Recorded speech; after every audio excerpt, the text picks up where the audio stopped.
Era uma sexta-feira comum, como qualquer outra, até que deixou de ser. Baseada em uma história real, esta é a história de uma pequena cidade no norte da Itália, que, do dia para a noite, mergulhou no pânico quando uma menina de 13 anos desapareceu no meio do caminho para casa. Policiais foram mobilizados, cães farejadores vasculharam cada trilha possível, e centenas de moradores saíram às ruas para procurar, batendo de porta em porta, iluminando com lanternas os campos ao redor da cidade. Mas, por mais que procurassem, o silêncio persistia. Nenhum vestígio, nenhuma pista, nenhuma resposta, só a sensação, cada vez mais pesada, de que algo terrível havia acontecido. Tudo aconteceu na província de Bérgamo, na região da Lombardia, e foi ali, 3 meses depois, que a história voltaria a se mexer, de um jeito que ninguém esperava. Em 26 de fevereiro de 2011, um homem pilotava um pequeno avião de controle remoto sobre um campo aberto. A aeronave cortava o céu sem pressa, até que algo deu errado. Problemas técnicos. O aparelho caiu em algum ponto distante, entre a vegetação.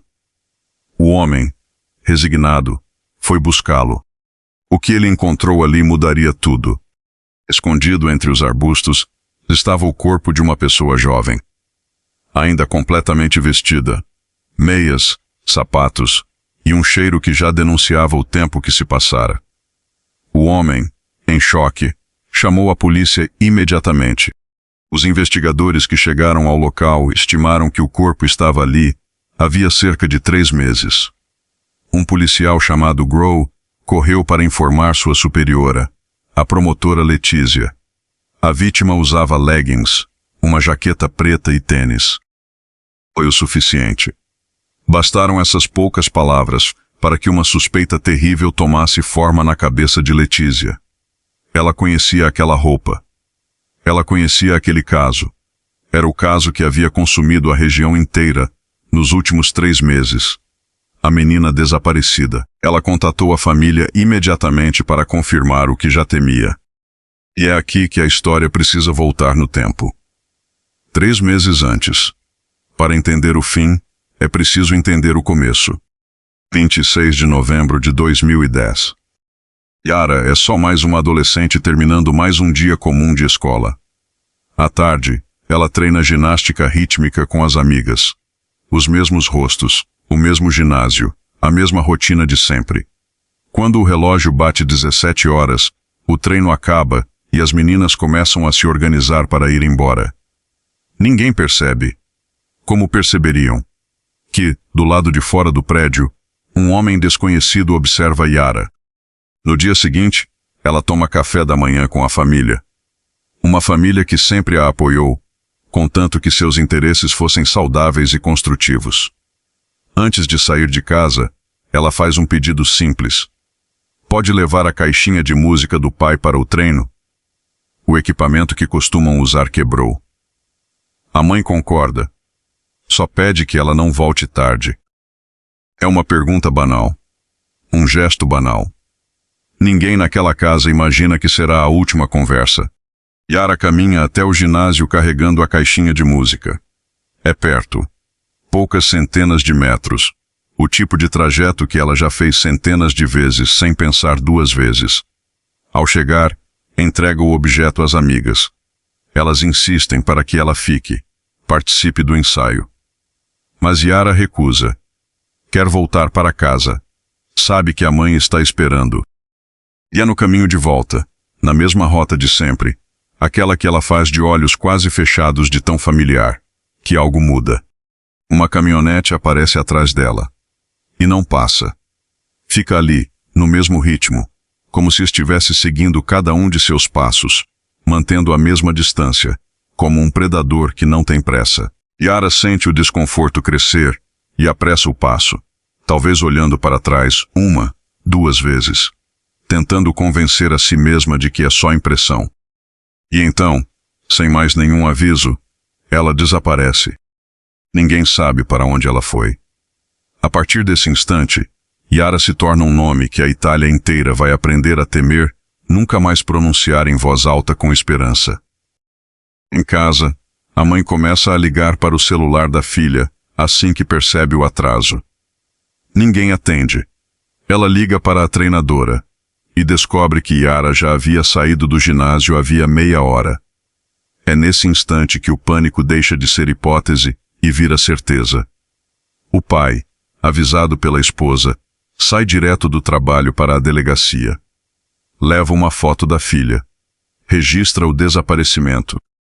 Assim que ele deixa a delegacia, a promotora Letícia chega para conversar com Grohl sobre o caso. Ele explica onde Yara foi vista pela última vez. E Letícia, como qualquer boa investigadora, já começa a considerar todas as hipóteses possíveis. Pergunta se havia algum conflito recente em casa, com a família, com alguém. O pai garante que não. Nada. Em busca de algo mais concreto, Letícia solicita os registros da operadora de celular de Yara. O resultado é frio e exato.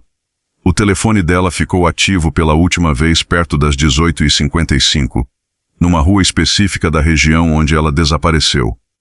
A notícia se espalha como fogo. O caso vira manchete, vira conversa de bairro, vira prioridade nacional. Policiais vasculham cada metro entre a casa de Yara e o ginásio. Revistam a própria casa da família em busca de qualquer pista. A irmã de Yara entrega o diário pessoal dela, na esperança de que as palavras guardadas ali possam apontar um caminho. Passam-se 2 dias. As buscas continuam, e continuam sem resultado. Cada unidade disponível cobre a região. Os cães farejadores, que só chegam de outra cidade, atrasam ainda mais o processo. E quanto mais os investigadores aprendem sobre quem era Yara, menos crível parece a ideia de que ela tenha fugido por vontade própria. Todos que a conheciam descreviam a mesma garota. Quieta, responsável, com uma família presente. Um sequestro por resgate também não parece fazer sentido. A família não tinha dinheiro. O pai era topógrafo. Sem inimigos conhecidos. Sem motivo para vingança óbvio. Ainda assim, nenhuma possibilidade pode ser descartada por completo. E, para Letícia, o caso deixa de ser só mais um processo em sua mesa. Sua própria filha é amiga de Yara. A distância profissional que ela precisa manter começa a ficar cada vez mais difícil de sustentar. No dia seguinte, ela visita o ginásio onde Yara treinava, revisando cada detalhe do que aconteceu antes do sumiço. O treinador garante: nada fora do comum. Mas ele lembra de um episódio antigo.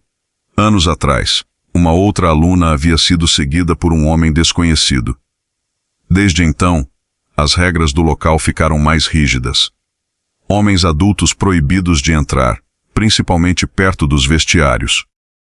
Dias depois, a polícia chega a um canteiro de obras em Mapelo, guiada pelos cães farejadores. Os cães reagem a um cheiro que bate com o suéter de Yara. De repente, os trabalhadores da construção se tornam o novo centro da investigação, e cada um deles é interrogado com cuidado. No dia seguinte, chega reforço. O coronel Vitali, conhecido por resolver casos difíceis. Ele se junta a Letícia para revisar tudo o que já foi levantado, inclusive o diário de Yara, palavra por palavra, em busca de qualquer coisa que tenha passado despercebida. Letícia também visita a escola. Quer saber se havia algum problema na rotina de Yara que explicasse o desaparecimento. A resposta que recebe de uma das professoras é sempre a mesma. Nenhum histórico de bullying, nenhum sinal de que Yara se sentisse insegura ali. Os dias seguem passando. A busca não para, mas também não avança. O caso vira notícia nacional. As câmeras de televisão não desgrudam da história, e a atenção pública só cresce. Sem resultados concretos, Letícia começa a sentir a pressão dos superiores. Determinada, ela retorna à casa da família de Yara, fazendo perguntas difíceis, tentando descartar hipóteses uma a uma, inclusive se havia algum problema dentro de casa. A pergunta magoa profundamente o pai. Aquela família amava Yara. A simples sugestão de que pudessem estar envolvidos é como uma facada. De moto, a caminho do escritório, Letícia recebe uma ligação urgente de Grohl. A polícia interceptou uma conversa telefônica de um operário chamado Muhammad Fiki. Segundo um intérprete, Ele teria dito algo em árabe que soava, no mínimo, como uma confissão, gravada bem no momento em que ele se preparava para embarcar num navio rumo ao Marrocos. O timing não podia ser pior para ele. Letícia ordena a prisão. As autoridades interceptam o navio, detêm Fique, o levam para interrogatório. Só que ali dentro, ele parece genuinamente perdido diante das acusações. Quando confrontado com a transcrição, nega tudo com veemência. Segundo ele, a tradução está simplesmente errada. O que ele realmente dizia era sobre a ex-namorada, na esperança de que ela atendesse suas ligações depois do fim do relacionamento. É uma explicação conveniente demais para os investigadores aceitarem de imediato. Afinal, ele trabalhava perto de onde Yara sumiu e estava prestes a deixar o país. Mas Fique insiste. A viagem ao Marrocos já estava planejada havia muito tempo, antes mesmo do desaparecimento. Ele não via a família há 2 anos e comprara a passagem com meses de antecedência. Letícia não descarta nada, mas também não se convence totalmente. No dia seguinte, decide reexaminar a gravação com mais rigor. Pede que a transcrição seja revisada e contrata 8 tradutores independentes, todos fluentes em árabe, para ouvir de novo, com atenção. O resultado é unânime. Os 8 chegam à mesma conclusão. Fique nunca disse o que a polícia acreditava ter ouvido. A tradução original estava simplesmente equivocada. Sem provas, ele é inocentado e solto. E é aqui que o caso começa a desmoronar publicamente. Sem respostas, a frustração cresce e vira raiva. Manifestações tomam as ruas, muitas delas apontando o dedo para Letícia, exigindo até sua substituição. A pressão vem de todos os lados, inclusive de seus próprios superiores, decepcionados com a falta de progresso. Mas Letícia não larga o caso, nem por um instante. Todos os dias, ela continua procurando, por Yara, e por quem quer que seja responsável pelo seu desaparecimento. Enquanto isso, a família de Yara fala publicamente sobre a dor de não saber. Pedem, em praça pública, pelo retorno seguro da filha. A cidade inteira se une em vigílias, presa a uma única esperança, que Yara ainda esteja viva. E então, em 26 de fevereiro de 2011, a mesma data em que a história começou a ser contada, a investigação chega ao seu ponto mais devastador. O corpo encontrado no campo é oficialmente identificado. É Yara. Letícia vai até o local. O pai a segue, inconsolável. Qualquer fio de esperança que ainda restava se apaga ali. O caso deixa de ser uma busca por uma pessoa desaparecida. Agora é uma investigação de homicídio. Com o pouco que resta como evidência, Letícia começa a reconstruir os últimos momentos de Yara. O corpo apresenta múltiplos ferimentos, mas os investigadores acreditam que eles não foram a causa direta da morte. A hipótese mais provável é hipotermia, depois de ter sido deixada exposta ao frio extremo. Tudo indica também que houve uma tentativa de agressão, e que Yara reagiu, o que teria desencadeado uma luta violenta. Sem testemunhas, sem pistas concretas, Letícia propõe algo nunca visto antes na região: uma coleta massiva de DNA. Familiares, colegas de escola, colegas de ginástica, vizinhos, clientes de mercado, frequentadores de clube, operários da construção civil, qualquer pessoa disposta a colaborar. A reação inicial é resistência. O custo de uma operação dessa escala é altíssimo, e muitos duvidam que valha a pena. Mas Letícia está convencida. A resposta está escondida em algum lugar dentro daquelas amostras genéticas. Eventualmente, a polícia topa. A coleta começa em Brembate e se espalha pelas cidades vizinhas, dando início a uma das maiores operações forenses já vistas na Itália. Quase um ano depois, o esforço enorme finalmente dá frutos. Em laboratório, especialistas encontram 2 perfis genéticos que compartilham 50% de correspondência com o DNA encontrado nas roupas de Yara. Um pertence a um homem chamado Gerinoni. O outro, a alguém não identificado. A conclusão é imediata. Os dois são parentes biológicos, provavelmente da mesma família. A polícia leva Guerinoni para interrogatório. Ele nega qualquer ligação com Yara, qualquer envolvimento no caso. E para surpresa de muitos, Letícia acredita nele. Porque uma correspondência de 50% não aponta para um assassino. Aponta para um parente. Se o DNA de Guerinoni se cruza parcialmente com o perfil desconhecido, então o verdadeiro suspeito é, quase certamente, alguém do mesmo sangue. A caça agora é por esse parente. Guerinoni cita 3 primos: Victoria, Paulo e Marelo. Victoria vive no exterior há anos, candidata improvável. Paulo e Marelo, por outro lado, se oferecem voluntariamente para os testes. Os resultados aproximam a investigação da verdade, mas ainda não fecham a conta. Nenhum dos dois é uma correspondência perfeita. Ambos são parentes do suspeito, mas não são o suspeito. Uma nova teoria nasce dessa lacuna. E se o pai de Paulo e Marelo, um homem chamado Jeppe, já falecido, fosse na verdade o pai do desconhecido? O problema é que nenhum dos filhos conhecidos de Jeppe bate com o DNA, o que sugere a existência de uma criança nunca reconhecida oficialmente, talvez nascida fora do casamento.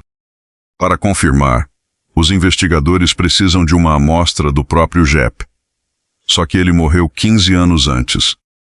Letícia vai até a casa da viúva dele, mãe de Victoria, Paulo e Marelo, e investiga, com todo o cuidado possível, a hipótese de que o marido tenha tido um filho com outra mulher. A pergunta, compreensivelmente, atinge a viúva em cheio. Até onde ela sabe, Jeppe nunca teve outra família. Sem como coletar DNA diretamente, os investigadores pedem objetos pessoais que possam guardar vestígios genéticos, documentos antigos, pertences preservados pela família ao longo dos anos.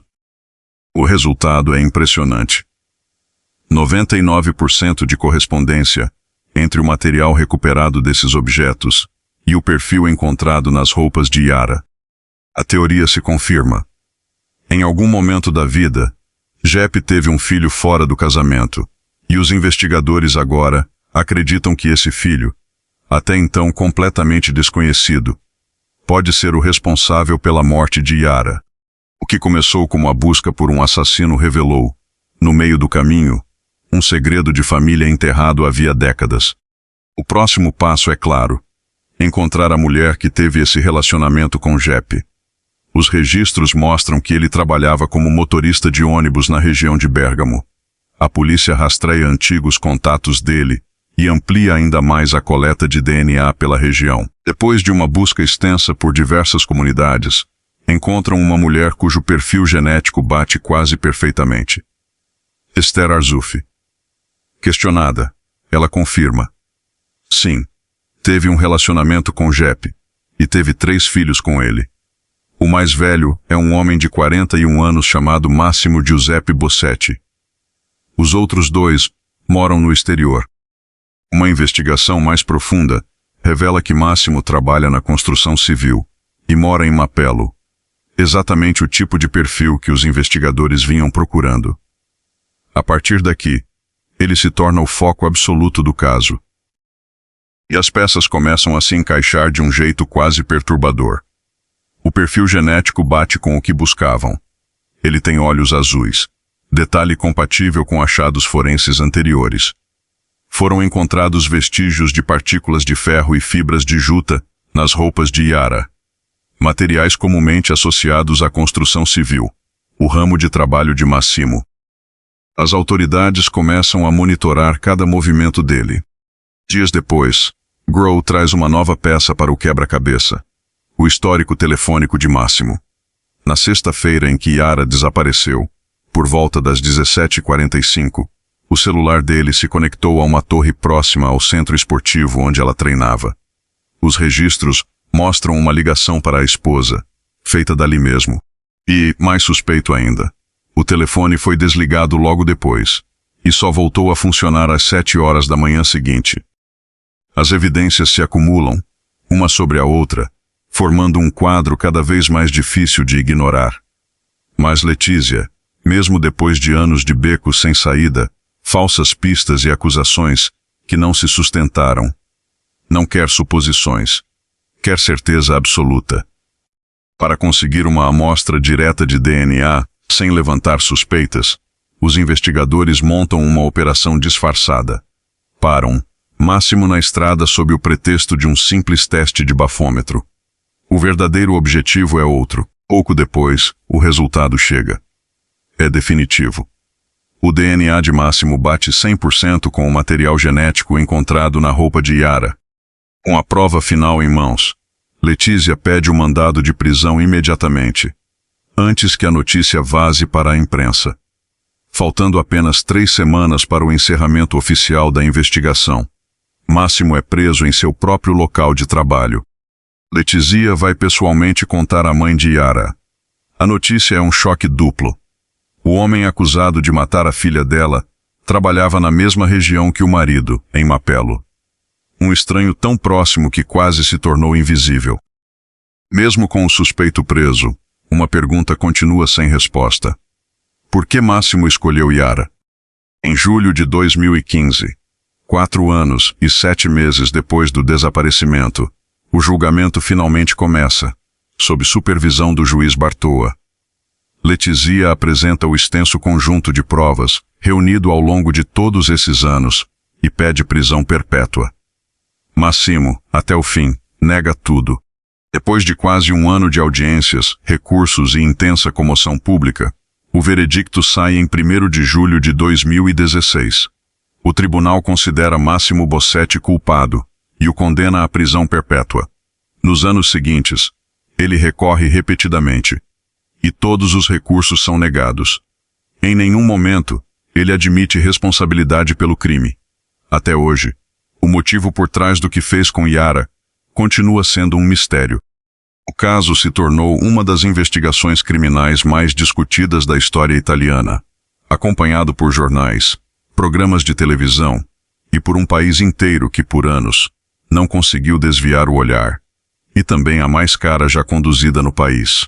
O que começou como o desaparecimento de uma adolescente terminou revelando um segredo de família guardado havia décadas, desvendado apenas graças ao poder da ciência do DNA e à teimosia de quem se recusou a desistir. No fim das contas, foram necessários anos de trabalho, milhares de testes genéticos e a persistência inabalável de uma única promotora para chegar à verdade sobre o desaparecimento de Yara. Esta é a história real e trágica de Yara Gambirasio. E talvez a lição que ela deixa seja simplesmente esta. Às vezes, uma família espera anos por uma resposta, só para descobrir que nenhuma justiça no mundo é capaz de trazer de volta a criança que ela amava e de quem sentia falta todos os dias.